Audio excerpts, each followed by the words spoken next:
Hi,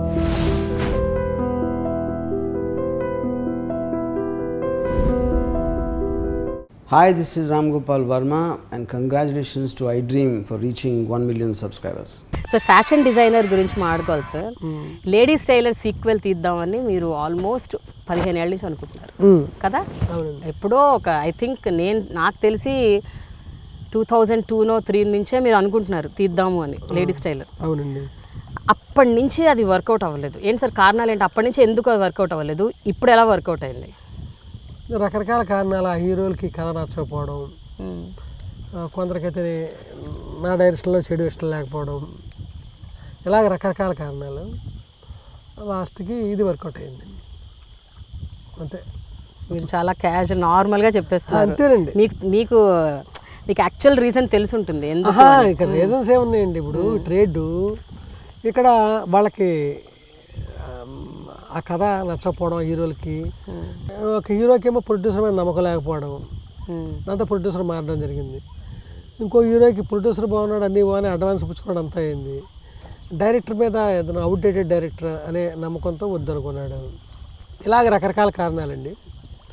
లాస్ట్కి ఇవన్నీ కాదండి అని ప్రొడ్యూసర్ గారు, ఈ సినిమా చేసిన ప్రొడ్యూసర్లు కూడా మారారు.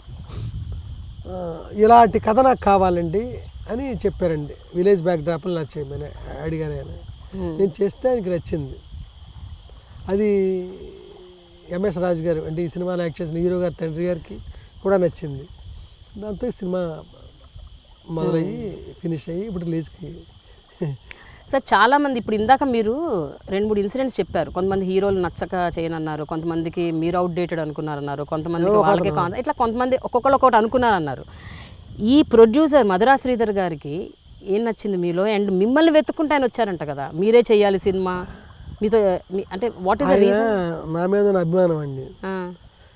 ట్రేడ్ గురించి అది ఏం పట్టించుకోకుండా వద్దు అని జనం అన్నా నాతో నా మీద అభిమానంతో ఆయన నాతో సినిమా చేద్దామని వచ్చారు. నిజానికి ఆయన నేను ఎప్పుడు చూడలా. వస్తే ఆయన ఒక రకంగా ఆయనకి నా మీద ఉన్న ప్రేమ అలాంటిదండి. ఆయన నమ్మకాన్ని ఆయనకి నేను ఫిల్మ్ చేశాను, సినిమా కూడా ఆయనకి నచ్చింది. ఇదంతా ఆయనకి నా మీద ఉన్న నమ్మకం, ఇష్టం, ఇవన్నీ కారణాలండి. అండ్ డైరెక్ట్గా మీకు కాల్ చేసి మళ్ళీ కలిసి అడిగేశారా సార్ ఇట్లా సినిమా చేయండి అని? కాదండి, ఒక ఆయన ద్వారా పిలిచారండి. అది ఆయన సంస్కారం అంత ఇదిగా పిలవడం. నేనంటే ఇష్టం వల్ల చేశారండి. ట్రేడ్లో నాకు ఏ వాల్యూ లేదు, ఇష్టం వల్ల చేశారు. ట్రేడ్లో మీకు వాల్యూ లేదా? ఇష్టం వల్లే చేశారు, కరెక్టే. అది ఆయన్నికి ఏ దగా చేయదు సినిమా, ఆయన ఏ మోసం చేయదు ఫిల్ము అని నేను అనుకుంటాను. దీనికి అవుట్పుట్ చూశాక. కానీ జనరల్గా అంటూ ఉంటారు సార్, క్లాసిక్స్ కొన్ని ఉంటాయి సినిమాలు, వాటిని టచ్ చేయకూడదు, వాటిని రీమేక్ చేయకూడదు, లేకపోతే వాటిని మళ్ళీ డబ్ చేయకూడదు, ఇలా చాలా అంటుంటారు. ఒక సినిమా అద్భుతమైన సినిమా వచ్చినప్పుడు దాన్ని మళ్ళీ టచ్ చేయకూడదు అంటుంటారు. మీరు ఎందుకు లేడీస్ టైలర్ సీక్వెల్ చేయాలి అని ఎప్పటి నుంచో ఎందుకు అనుకుంటున్నారు? నేను ఎప్పుడు అనుకోలేదు. ప్రొడ్యూసర్స్ అనుకుంటే నేను చేద్దాం అనుకున్నాను తప్ప నేను చేద్దామని నాకేమీ లేదండి. నన్ను ఇలాగా చాలా కాలం క్రితమే ఒక పెద్ద ప్రొడ్యూసర్ గారు, ఇప్పుడు ఉన్న వాళ్ళ పెద్ద ప్రొడ్యూసర్ గారు అన్వేషణ మళ్ళీ చేయమన్నారు. నేను చేద్దాం అనుకున్నాను. మా రామ్ గోపాల్ వర్మ గారు అన్వేషణ మళ్ళీ చేస్తే బాగుంటుంది రామధ్య ఇలాగా అనడం జరిగిందండి. నేను పెద్దగా ఉత్సాహం చూపించను. ఈ ఫిల్మ్ మళ్ళీ చేద్దామని అన్నది ప్రొడ్యూసర్స్ అంటే నేను చేస్తాను, నాకేమీ లేదండి. నాకు వేరే కొత్త కథలు చేయడమే నాకు ఇష్టం. సో ఈ సినిమాలో కూడా కాన్సెప్ట్ ఏమైనా ఉంటుందా సార్? అంటే లేడీస్ టైలర్లో పుట్టుమచ్చ కాన్సెప్ట్ ఉంది. పుట్టుమచ్చ ఉన్న అమ్మాయిని ఇదేదో ఇంకొక యాంగిల్లో వెళ్ళింది. లేడీస్ టైలర్ సినిమా ఇది కూడా. అది బట్టి చెప్తాను. పుట్టుమచ్చ, ఆ తొడ మీద మచ్చ కోసం వెతుక్కోవడం, ఇలాంటి శృంగారం, అది ఆ రకంగా అది ఇది కాదండి సినిమాలో. మంచి హ్యూమరు, ఒక టెంపోతో కూడుకున్న కథను అలా వెళ్ళాం.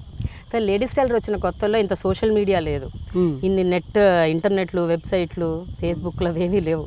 కానీ అప్పట్లో మీరు తీసిన సినిమా మీద మహా దుమారం వచ్చేసింది. వంశీ గారు ఏంటి అంత ఇలాంటి సినిమా తీశారు, ఇంత శృంగారం, ఆ పుట్టుమచ్చ మీద ఏంటి, ఇలా రకరకాలుగా మాట్లాడారు ఆ టైంలో. అంటే అప్పట్లో అంత మీరు ఇప్పుడే చెప్తున్నట్టు ఇంత సోషల్ మీడియా లేదు కాబట్టి అంతలో జనాల్లోకి వెళ్ళలేదు ఆ విషయం. బట్ మీకైతే తెలిసి ఉంటుంది కదా? లేదండి, నాకు తెలిసింది ఏంటంటే కేవలం హైదరాబాద్లో ఒక డిస్ట్రిబ్యూటర్ ఏం చేశారంటే ఆ సెక్సీగా కటౌట్లు పెట్టడం జరిగిందండి. దాంతో ఈ ఆడవాళ్ళు అది గొడవ చేసి ఇచ్చేసారు. కానీ సినిమాలో ఆ శృంగారం ఏమీ లేదు. తొడ మీద పుట్టుమచ్చ కోసం వెతుక్కునే ఒక కథ, ఆ వెతికే ప్రాసెస్ ఏదో అక్కడక్కడ చూపించడం జరిగింది. కానీ మరీ అశ్లీలంగా అది ఏమీ లేదండి. అది హైదరాబాద్ వరకు ఇలా జరిగిందండి. అది ఆ కలెక్షన్లు పెరిగినాయి దానివల్ల, ఆ కటౌట్లు పెరగడం వాటి వల్ల ఏమో ఉందని. సినిమాలో చూస్తే ఏమీ లేదు వేరే సంగతి. కానీ ఇప్పుడు ఫ్యాషన్ డిజైనర్ కూడా ఇంచుమించు అలాంటిది ఒకటి జరిగింది. మీరు ఫస్ట్ లుక్ రిలీజ్ చేసిన వెంటనే తప్ప సినిమాలో ఏమి ఉండదండి. సినిమాలో ఏం కనపడదు, సినిమాలో ఉండదు. సో లేడీస్ టైలర్ సినిమాకి సంబంధించిన వాళ్ళు ఎవరైనా టెక్నీషియన్స్ కావచ్చు, యాక్టర్లు కావచ్చు, ఎవరైనా ఇందులో నటించారంటే ఎవరైనా ఒక్కళ్ళైనా? ఆ సినిమాలో చేసిన ఒక్క ఆర్టిస్ట్ ఈ సినిమాలో లేడు. ఆ సినిమాలో ఆర్టిస్ట్ గారు వాళ్ళ పేర్లు కూడా మేము సంబోధించలేదు. ఎక్కడో ఒక చోట ఏదో వచ్చింది కానీ లేదండి. అలాగే ఆ సినిమాలో పనిచేసిన, ఆ సినిమాకి పనిచేసిన టెక్నీషియన్స్ కూడా ఈ సినిమాకి లేరండి. ఒక్క మనిషి కూడా లేరండి. నేను ఒక్కడే ఉన్నాను. ఆ సినిమా తీసాను, మళ్ళీ సినిమా తీసాను. ఇంకెవ్వరు లేరండి. మా గురుగారు ఇళయరాజా గారు కూడా లేరుగా. సుమం ప్రతి సుమం సుమం వనం ప్రతి వనం వనం సుమం ప్రతి సుమం సుమం వనం ప్రతి వనం వనం జగం అణు అణువున కలకలం భానుదయాన చంద్రోదయాలు సుమం ప్రతి సుమం సుమం వనం ప్రతి వనం వనం. జనరల్గా గూగుల్ వెబ్సైట్స్ అలా రకరకాల చోట్ల అన్వేషణ సినిమా మీరు రాయలేదు, ఎండమూరి గారు రాశారు అని ఉంది. అలాగే ఇంకా చాలా సినిమాలు కూడా కథ మీది కాదు, వేరే వాళ్ళది, వేరే వాళ్ళు డైలాగ్స్ రాశారు అని. మీ దృష్టికి వచ్చిందా సార్ ఎప్పుడైనా? అదేమో నాకు తెలియదు కానీ అన్వేషణకి ఎండమూరి వీరనాథ్ గారికి ఏ సంబంధం లేదండి. అయితే ఆయన నా దగ్గర కథ విని నేను ఒక వర్షన్ రాసి పంపిస్తానని చెప్పి ఆయన ఏదో రాసి పంపించారు. అది మాకేం పనికిరాలా. ఈ సినిమా వంశీ చెప్పిన కథ విని స్క్రీన్ ప్లే రాయడానికి ప్రయత్నం చేసిన వీరేంద్రనాథ్ గారికి కృతజ్ఞతలు అని నేను తెర మీద వేశానండి. తప్ప ఆ సినిమా కథ కానీ ఇంకా మాటలు కానీ ఆ స్క్రిప్ట్తో వారికి ఉన్న సంబంధం ఏమీ లేదండి. అయితే ఆయన అంటే నాకు చాలా గౌరవం, వేరే సంగతి. చాలా నేను ఎప్పుడు కలవను, బట్ కలవకపోయినా నాకు ప్రయత్నం గౌరవం. వస్తే ఇది వీరేంద్రనాథ్ గారు వేసుకొని ఉండరండి. ఎవరో గూగుల్లో తెలిసి తెలియని వాళ్ళు ఎవరో రాసిందా అని నేను అనుకుంటున్నాను. ఇదే కాదు సార్, ఈవెన్ ఏప్రిల్ 1 విడుదల కూడా ఎల్బి శ్రీరామ్ గారే రచయిత, డైలాగ్స్. ఎల్బి శ్రీరామ్ పేరు వేసామండి. నిజానికి స్క్రిప్ట్ చాలా పనిచేసింది, 95% పనిచేసింది కృష్ణ భగవాన్ అండి. ఎల్బి శ్రీరాము ఒక వర్షన్ రాశాడు. ఆయన ఈ 6వ 8వ డైలాగులు పనికొచ్చినాయి నాకు. తర్వాత ఆయనతో ఇంకా స్క్రిప్ట్ చేసాం. స్టోరీ డిస్కషన్కి రాత్రి పగలు వచ్చారు ఆయన. ఇద్దరు కలిసి వచ్చేవారు, అర్ధరాత్రి కూడా వచ్చేవారు. రాత్రి 1 గంట రమ్మంటే కూడా పాపం వచ్చేవారు ఆయన. అయితే ఆయన్ని వాడుకున్నది అంతే. ఇది ఎల్బి శ్రీరామ్ గారికి కూడా తెలుసండి. ఇదంతా పాపం వీళ్ళు రాసుకున్నది కాదండి, గూగుల్లో ఎవరో రాశారు. మీరు వీళ్ళ పేర్లు చెప్పి మనం వాళ్ళ బ్లేమ్ చేయడం కరెక్ట్ కాదు. జనరల్గా సార్ మీరు తీసిన సినిమాలన్నిట్లో మీరు రాసిన సినిమాలు ఏంటి సార్? మీరు రాసిన సినిమాలు? నేను రాసిన అంటే మీరు కథ అంటే దీన్ని సితారా, అన్వేషణ, లేడీస్ టైలర్, ఇలా కొన్ని ఉన్నాయి. అన్నీ నాయికాదని కథలు. ఏప్రిల్ 1 కథ అంటే ఎవరో నెల్లూరు అతను ఇంకొక అతను ఎవరో రాసిన ఒక నవల తీసుకుని మేము చేసాము. అయితే జస్ట్ అవుట్లైన్ మాత్రమే, నిజాలు మాట్లాడే ఒకడు అబద్ధాలు మాట్లాడతాడు అనేది దాంట్లో తీసుకుంది. మరి అదే కదా కథ, అందుకోసం కథ వాళ్ళ పేరే వేసామండి. స్క్రిప్ట్ అంతా కృష్ణ భగవాను, నేను, ఈ ఎల్బి శ్రీరామ్ గారు కూడా వచ్చేవారండి. ఎక్కువగా పనిచేసింది కృష్ణ భగవాన్. సార్ ఆలాపనకు సంబంధించి ఒక ఇన్సిడెంట్ నాకు గుర్తొస్తుంది సార్. అది అంటే మీరు దాన్ని ఎంతవరకు దానికి మీరు ఎక్స్ప్లెనేషన్ ఇవ్వగలరో చెప్పండి. ఆలాపన సినిమాలో ఒక పాటలో భానుప్రియ గారు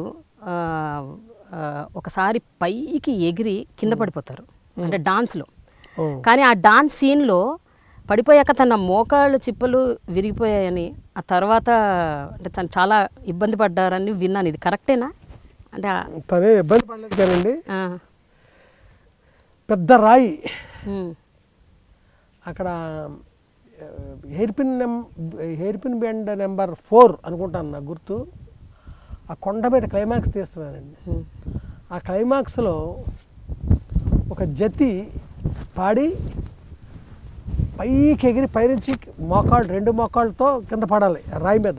ఓకే, ఎవరు చేయరండి ఆ పని, నేను చేస్తానండి. నాకు నీ క్యాప్స్ తెప్పించండి వైజాగ్ నుంచి, ఇది అరకులో షూటింగ్ అని ఆవిడ చెప్పింది. చెప్తే వాళ్ళ కస్టమర్నే వైజాగ్ పంపించాం ఆ నీ క్యాప్స్ తెమ్మని. దానికి ఆ షాట్కి నెక్స్ట్ డే వాయిదా వేసామండి. వైజాగ్ వెళ్ళిన టైలరు వాళ్ళ కస్టమరు రాలా, అందుకని నేను విసుక్కుంటాను, అరుస్తున్నానండి ఆ రోజుల్లో.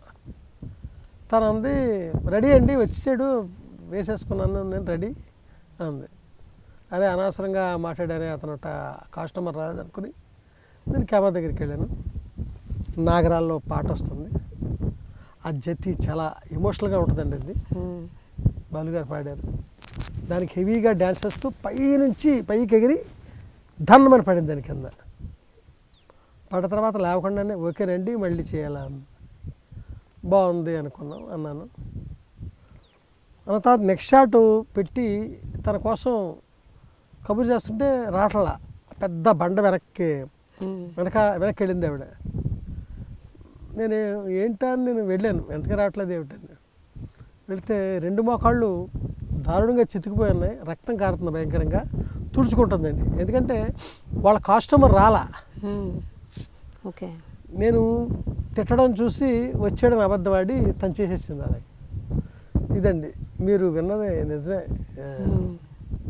నేను విన్నదే మీరు ఏం విన్నారో ఇది జరిగింది.